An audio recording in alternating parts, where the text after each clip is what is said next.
Welcome back to another episode of The Fourth Bag, and episode 8, as promised, features the gambler. And who is this gambler? Dean, welcome back. Guess I gotta cry. Cheers, buddy. Cheers. Well, Chris. Last week you told me I was Dr. Pepper famous.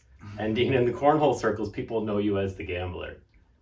We need to dive in. When I first started gambling, I would say it was probably Proline for me. You know, I worked at a restaurant and there was a convenience store next door. And let me tell you, they didn't care how old you were. If you were 16, 17 years old, you could bet Proline. How did you get your start gambling?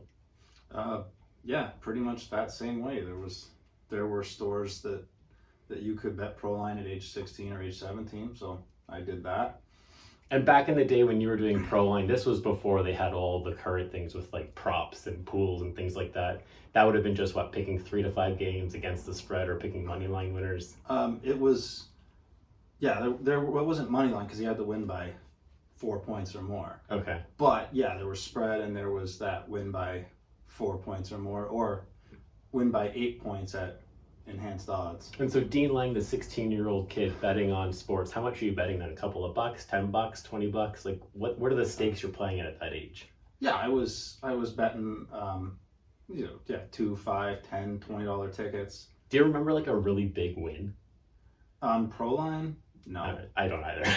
I could never crack that nut. People always call the parlay the sucker bet. And I swear, when I would bet Proline, they forced you to bet on at least 3 games. Yes. And so today you can go and you can bet on 1 game. You can bet on, $10 at whatever odds, maybe win $19, whatever it is. But back then you had to bet on 3. And so it's almost as if Proline was suckering you into always having to bet that sucker bet, the parlay. Oh yeah, definitely. And the odds were lower than what they probably should have been in most cases. There wasn't much competition back then either, right? Like their accessibility to gambling, at least in Ontario, it was pretty much just Proline was the only game in town. Or was there more options?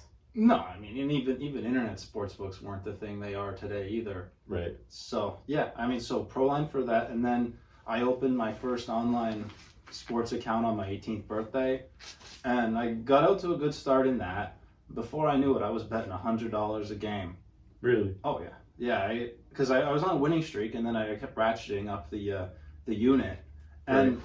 Now a unit is just how much you're betting per bet. Yeah, that's right. And well, eventually things turned. I mean, people say beginner's luck. I don't necessarily think it's beginner's luck. I think when you start betting online, it's harder. There's more pressure on yourself, or you put more pressure on yourself, and it just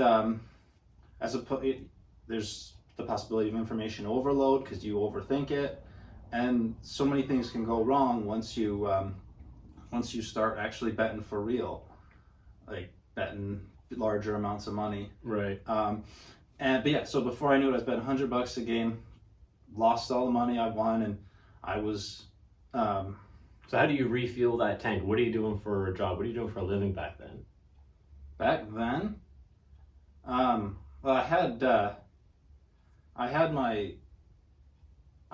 was pretty good with money. So if I would save money from birthday presents, I got a job at Zehrs, sort of in my late teens.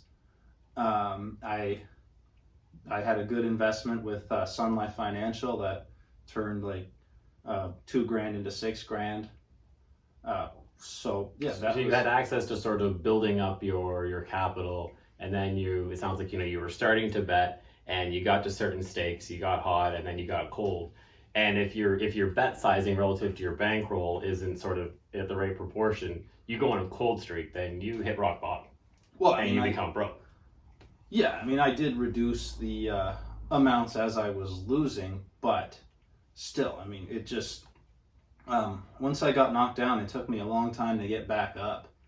Yeah, and for year after year in the mid to late 2000s, I'd have some decent runs, but largely I was just losing a little bit here and there. Not enough that it was any worry, but just a few bucks here and there. But then once I got out of university, I got rid of what money I had pretty quickly. I was going out every night, going to bars, strip clubs, nightclubs, pool halls, whatever. I went out every night for several And were you months. gambling in those places and making side bets, or were you just out to have a good time? No, I wasn't gambling in those places, but I still was betting. I had my online bets as well. And it just, again, I was making, so I was still kind of losing like I did before, but only now I was going into debt. Okay. Um, And so what's financing the debt? Just credit cards when you're making these deposits? yeah, I was, or I would just finance these other activities with credit cards or whatever. So I mean, it got pretty bad for a while there. Yeah, I was basically broke at points in the next late 2000s, early 2010s. It was not a good. It was not a good time. I mean, there were a lot of times where it looked like it was probably in my best interest to stop gambling. I mean, I'm sure my parents thought that, and I mean, looking back at it, they had an objective reason to see it that way. Right. But how did you see it? How did I see it? Well, I mean, I had faith in myself that one day I was gonna make something of this. I mean, like for example, the first 7 years of the shootout, I never cracked a win percentage of 43%. It was always below 43%. I'm like, that kind of stuff can't last forever. Right. So I mean, I felt like at some point things were gonna turn. Sure. Um, And did they? yes, they did. That's why I'm the gambler. But I mean, So get me there. So, all right. we know how things end up, but Right. like Dean, there's got to be something to this story. I mean, so you're a guy here who you're out, you're at these bars, you're at these clubs, you're gambling, you're living the high life. You're living like a king. You walk in and Wow. people know who you are, maybe. And then There were a couple places where that was true. Yes. but you've got people around you saying maybe this isn't the right thing. It reached rock bottom before you. You've gone broke, but you were committed. You thought, you know what, I can make something of this, and we know you have. Mm. And so, how did you get from A to B? What was the big, like, what turned? What changed? What made you successful in this? Well, Chris, for years I was only betting at one sports book, the World Sports Exchange, and they lost their float in a Ponzi scheme. But okay, so I didn't know that for a while. So at the beginning of 2013, I had a huge win. I think I had like $4,500 US in that account or something like that.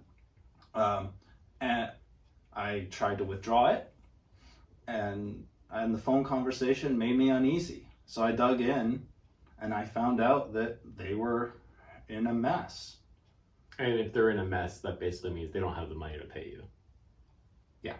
Oh yeah. No, they were. I mean, they had my previous withdrawals. I had withdrawn from them in 2010 and 2012, and gotten the money quickly because I was a losing player. Right. But so yeah, they were quick to play losing players. But once you got that big win, it's like you're not. They know that you're not going to come back, even if you are.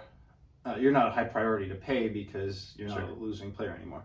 So I started. I took what money I had and or could get together, and I mean, my dad even helped me out in this situation. He lent me, a few $100 to start some other accounts and try to see if I can make bets to get the money out of there. Right. And World Sports, they were scraping by on the bare minimum in 2013. So they would put the odds up at whatever time, first thing in the morning, and they wouldn't change them. So this is where I discovered arbitrage. Okay. Because their lines remained static, other lines changed, and that created arbitrage opportunities. And so if you bet on one side of the line over here and a different side of the line over here, then you're guaranteed to win something. Yeah. And what kind of a return are you getting? Maybe a few percentage points? Like, are you making bank on that kind of a thing, or are you just sort of making a steady stream of small amounts? It really depends, Chris. And I mean, we'll get to arbitrage in a deeper. We'll talk about that deeper later. But I mean, I didn't end up being able to reduce the amount at World Sports. Everything just kind of stayed the same. I couldn't really make any headway on it. So on April 19th, 2013, they went out of business, and there went my $4,000. just poof into Just the poof. abyss. But at this point, I had started doing my driveway sealing business, and I got an inheritance. So I was able to put some money aside, and in the summer of 2013, I got a lot of big wins. I got some huge wins on UFC cards. I had Phil Mickelson in the British Open. I had a huge 2013 PGA Championship. Not only picked the winner, but picked a whole bunch of other props that came through. You know, there's an Instagram person out there. I bet your Paige is proud of a story like that, just being able to make those picks. Maybe. So you're starting to streak, and you're starting to to hit. You hit on your UFC, you hit on golf, and you're starting to see money roll in. So how does that change? How does that change your day to day? Do you start now increasing your bet size again? Do you start making more frequent bets? Like, what changes once you start getting these scores? It took a while before I would increase the wager again, because I had kind of learned my lesson from the first time. I was sort of staying at that a little more diligent this time around. like $30 to $50 range for the most part over the next few years. But once we got late into 2013, I had opened accounts. Like I said, I had opened accounts with several other sports books, and the thing that this did was it allowed me to have my pick of a handful of different lines for the day, and that half a point can make a huge difference. That half a point can be the difference between a win and a push and a loss. Absolutely. And and then also on money lines, that 5 or 10 extra cents that you get from picking lines can add up over time.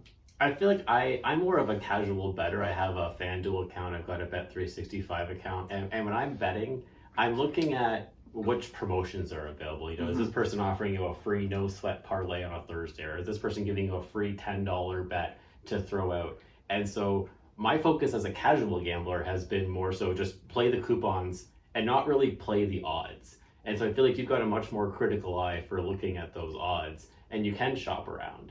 Do you think that's something that a casual gambler should look into doing, or just sort of, what's that like to have to manage multiple accounts and multiple bankrolls and things like that? I mean, well, first of all, you need multiple accounts for arbitrage, and we'll get to that in a minute. That's sort of the central point of arbitrage, right? Is that you have multiple accounts. But I mean, I recommend that as a tactic for any gambler out there. I mean, the fact of the matter is that it can only help you to have multiple accounts if you're serious about gambling. If you're just casual and you're doing it for the hell of it, just for a sweat on a Sunday, I could care less if I win or lose. It's all money that I've just sort of committed to losing. But that's also a losing strategy. It is. You're hoping for a big score. Maybe you get a big score and you make a withdrawal, but you're putting in money that you plan on losing. I feel like with you, this almost has become a profession, where for you, gambling is your job. It's the way you earn and make money, and so you have to take it seriously, and you have to look for an edge. That's just it. You gotta try to take every edge you can get if you're gonna do it. And I mean, arbitrage was the biggest thing that allowed me to transform from a losing gambler into somebody who does it as a profession. Right.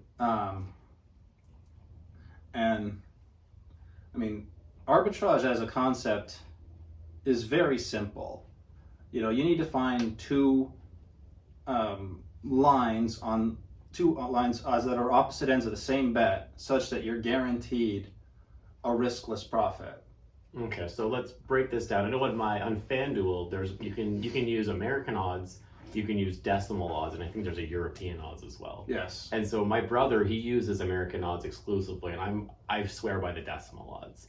But I know when we talked about arbitrage, you mentioned that American odds are just much easier to calculate when you're doing arbitrage. Yes, Chris, they are. When you the key to arbitrage is finding, because there's usually going to be a favorite and an underdog. So there's going to be a minus number and a plus number when you're looking at American odds, and the plus number needs to be bigger than the minus number for there to be an arbitrage opportunity. So if one line is plus 120 and the other line's minus 115, the opposite line so let's say the Leafs are playing the Habs and Toronto's minus 115 at one sportsbook, and Montreal is plus 120 at another, then an arbitrage opportunity exists by betting on both sides. So on that minus 115, that means that if you're going to bet, what is that, $1,150 to win 1,000? That would be an option, yes. And then you could also then, if I bet on the Habs and I bet that same $1,000, I'm going to win on plus 120. What would that be?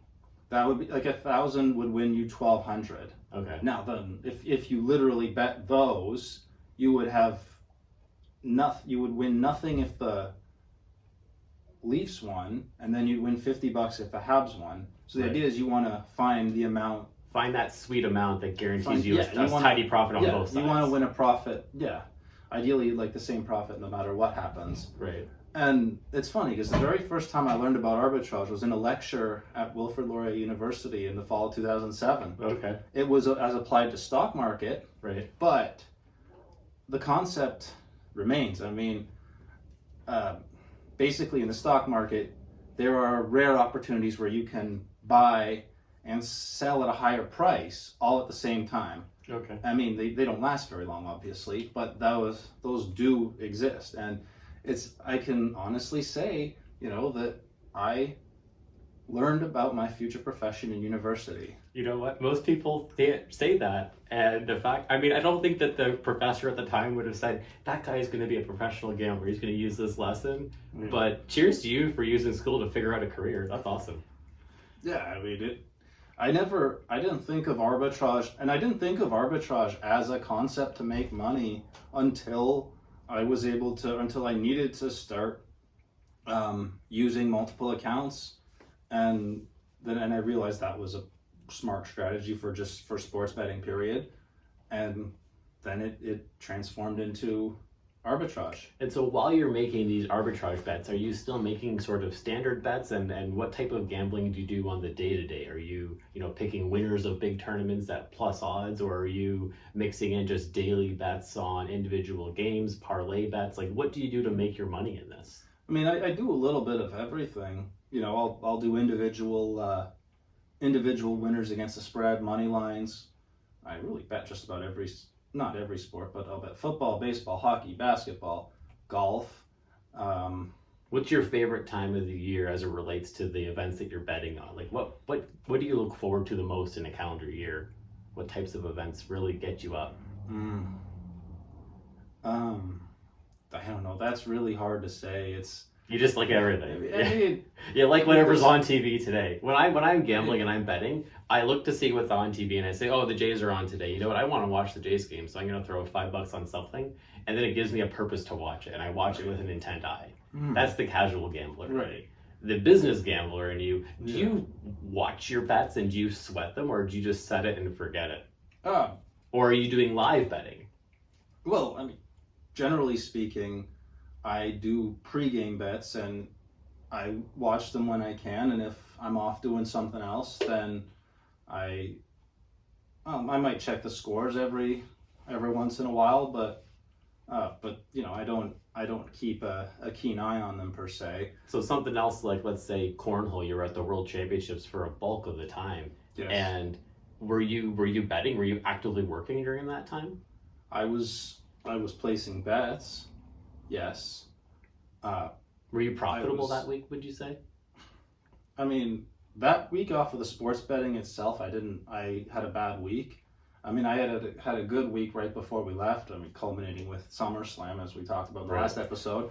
But I was able to make a few bucks on arbitrage. I mean, not anywhere near what I normally do, because I didn't have the time to just sit down and actually get some work in. Right. Part of the balance of cornhole is when you're away at tournaments, it's hard to actually sit down and get any work done. That's true.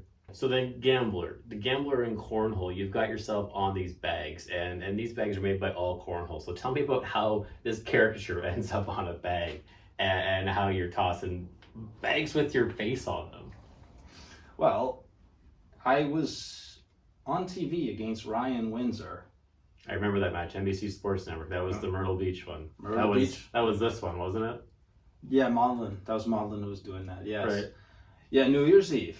And Jeff McGarriger sat down with me and interviewed me before the match. And he asked what I do for work. And I told him about arbitrage. And he said, it's probably a little hard to understand. Like, can I just tell people that you're a professional sports gambler, kind of thing? And I said, all right, sure, yeah, that is definitely a little bit easier to kind of understand. And when I went to Cleveland the following Saturday for that regional, there were a few people there that said, hey, I remember you. You were on TV. You're the gambling guy. So I had reached out to All Cornhole about sponsorship, and they said they couldn't do anything financially, but that they could create some custom bags. The gambling guy gave me this idea to create this likeness. So I gave them. Looks like you got a picture of yourself wearing your Poke High number 33 Al Bundy jersey.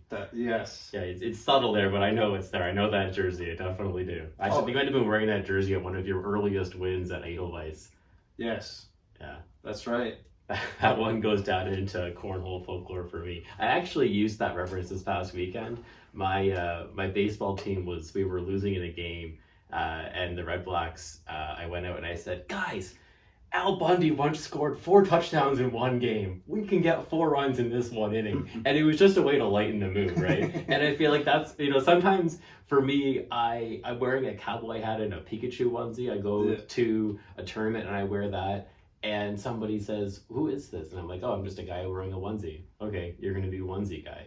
And then at Worlds, people now said, hey, you're onesie guy, you're that guy. And so I think in cornhole, having a nickname is fun. It is. And if it's the gambler and onesie guy here on the 4th bag, it just makes it a little bit lighter. It makes it a little bit more fun. That's right. So yeah, I gave the designer an image of me in those exact clothes. Yeah. And he created the likeness. I mean, it was a collaborative effort. We kind of pitched ideas back and forth, and that's what came out the other end. Love it. And so you're on these all slides, and what other bags are you on? I know you had blue and red ones. Are they all slides, or do you have other bags? There were all slides 2.0, game changers, and game changer studies that they created. I don't know if they ever released them publicly. Last time I checked, they had not. So they hadn't, because I reached out to All Cornhole and I asked if I could buy those bags, and they had said that they were a specific design. I couldn't order them off of their website at the time. But I appreciate you hooking me up with one of these sets. I know that when I throw these all slides, I still haven't figured out how to throw them. I find that they're a bit of a bigger bag, and compared to, I use the snipers, and I use the Vortex shelters with the K9 bags there. But these ones here, they feel like they're just a little bit big, and I'll learn how to use them. That's why I have them. But I know I'm just not quite ready to throw an all slide. I like a little bit of a slower bag. I see. Yeah, and I mean so as far as gambling is concerned, I mean, to come back to something we talked about earlier, I mean I'm betting $150 to $200 a game now, so I definitely take my picks seriously. I don't just throw stuff at the wall and see what sticks. That's how I gamble. Yeah, well, yeah. What are you betting? $5? $10, yeah. So yeah, I mean that's a little bit different. Right. And I mean, it's most of the time it's great, but sportsbooks don't like arbitrage players. There's two different types of sportsbooks really. There are those that are arbitrage friendly because they set their lines properly, and you actually are actually helping them because you're balancing their books, because you're betting on the side that has the imbalance of action with them. Got it. And then there's other sports books that kind of just keep their lines static, and they don't like it because it creates a liability. And I mean, I've had sports books go out of business without paying me before. It's just a occupational hazard, I guess. I've had to get through some unpleasant phone conversations, but the fact of the matter remains that the juice ends up being worth the squeeze. I mean, I make a living. I don't have to work for anybody else. You're passionate about what you do. You enjoy it. Yeah, exactly. Can't ask for much more in a career. No. I mean, I never thought that I would be able to turn sports betting into a career. It was, well, I mean, I had some faith, years ago that I eventually I could make something good out of it, but I didn't think I'd be in a position where I could legitimately pay bills and do nothing but that. And this wouldn't be, I'm assuming, this wasn't a 9 to 5 job, but is it a 40 hours a week type job? Yes, I would say so. I mean, it's not 9 to 5. It's probably, I mean, I'll get up at I'll get up at 9:30. I'll get to work at 10. Put in a couple hours. Work out, take a shower, maybe practice an hour or two of cornhole, and then from 4 to 8, I'll put in a few more hours. Right. So it ends up being about 40 hours a week. But sure. You get to set your own hours, and you can be on the road, and you can sort of work from your laptop. You can work remotely. All these elements of what would make you happy in a career. You found it doing something you love to do. So I mean, that's pretty awesome in my mind. Yeah, I mean, I think it is. I mean, yeah, like you said, work from my laptop, work from my cell phone, even. Right. And it's great. It gives me a lot of flexibility. Gives me a lot of I mean, not free time, but it gives me the opportunities to pick when my free time are. Yeah, you're your own boss. There were a couple of years I was slowly starting to build up money. I mean, I was still doing driveways, and then by sort of 2016, 2017, I was able to quit driveways and do nothing but arbitrage. And then, and whatever I kind of made off of sports betting was a bonus, really. And so that money went from being your bonus to being your salary. I mean, I would say more like arbitrage is the salary. Right. And your betting is your bonus. Yeah, and then what you get off of betting is like a bonus. Because I mean, you can lose money too. Fair. Over time, I think I probably do win. I've been winning more than I've been losing lately. But like I said, from sort of that 2002 to 2012 window, that wasn't true. I'm excited to get into the fall when we start doing NFL picks. I know I typically run 1 or 2, maybe 3 fantasy leagues. And then I would start to spread myself thin into daily fantasy if my things weren't doing well. And I think this year I'm going to have a more focused approach. I'm going to, we'll be talking weekly about sports and things like that. And I'm going to really focus on picking each week the games that I think are, worthwhile betting on. Oftentimes I'll get stuck in this trap and I'll say, okay, well, there's 13 games on the board or whatever it is. The early window and then there's the late window, and I would separate my tickets and say, here's my bets on the early window, here's my bets on the late window, and then I'll bet on Sunday night on its own or Monday night on its own. And with football, I know that we're going to start doing a Gambler versus the Gut segment where we pick 5 games. How do you sort of select what games you're going to bet on each week when it comes to the NFL? I mean, that 5 picks a week makes it difficult because there are some weeks where I might only like 3 games, and there's other weeks where I like 8, and I've got to kind of narrow it down to that 5. As we get through each of these weeks, we're going to be able to give some reasoning in terms of, if we pick 5 games, there's going to be a reason why we're picking these 5 games. So as we go through the season, we'll be able to give a much more in-depth, perspective on why we're picking certain games. But I'm just, as a casual gambler, I think this is what differentiates the two of us in this. Well, one is that you're doing this professionally and I'm doing this sort of recreationally. But as a recreational gambler, often I will segregate my bets and slice them into windows of when I want to watch. I want to have the knowledge that I've won or lost, and I don't want to have to sweat it overnight. So for example, if I had a big parlay ticket, and the last leg was the Monday nighter, and I've got 6 out of 7 games right from Saturday or Sunday, I'm going to be pressing that cash out button or be tempted to press that cash out button all the time because there's money on the table that I could click that button. When you're making these bets, are you ever clicking that cash out button, or do you just sort of let it ride? You're confident in your initial bet? Generally, I would let it ride, although I have hedged occasionally. If for example the last leg of a parlay is an underdog, right, an underdog against a spread, maybe I'll take the favorite on the money line and try to give myself a chance to win both bets. But yeah, I mean, the number of times that would happen are actually rare. Generally speaking, I would just let it Just let it ride and see it through. And I mean, generally speaking, Mondays during football season is like it's a whole nother day. So I oftentimes wouldn't do a crossover from Sunday to Monday in football because there's always a whole betting card going on. Like there's during football season, there's start of the season, there's baseball still going on, and then you get into hockey and basketball. Right. So there's always a full card on Mondays in other sports. Yeah, we are in the dog days of summer. We have baseball, and I know last week we talked about the FedEx Cup, and your boy Tony he made a splash last week, and now he went from what was he last? He was outside the top 10, and now he's what was he seventh? Or seventh to fifth. Zalatoris was outside the top 10, and he went from like 12th to first, which dropped Scheffler down to second, and so we still have our picks. We're both within the top 5 for the FedEx Cup. But what about this week? Who do you think is going to pull the trigger this week, and where are they? They're not at St. Just BMW this week, right? BMW Championship. Right. Yeah, this week is a no cut event. It's down to the top 70.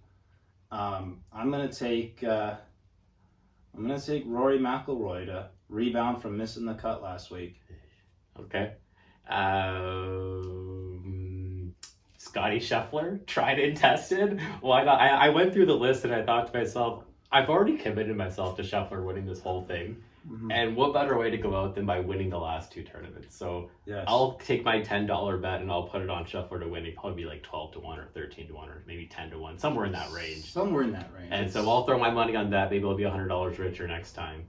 And good luck with Rory.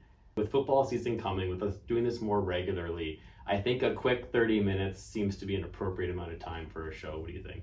I mean, I think as long as you have valid things to say, but yeah, you want to avoid going too long if you can help it. Say what you need to say and get out. Yeah, and get out. Love it. All right, buddy. Well, Thank you for coming down, and we'll be practicing for that top 100 tournament. Yes. And I'm going to give you a run for your money. You might beat me, but I'm gonna give you a shot. I'm gonna give you a good game. Yeah, I think you will. All right. Cheers, buddy. See you.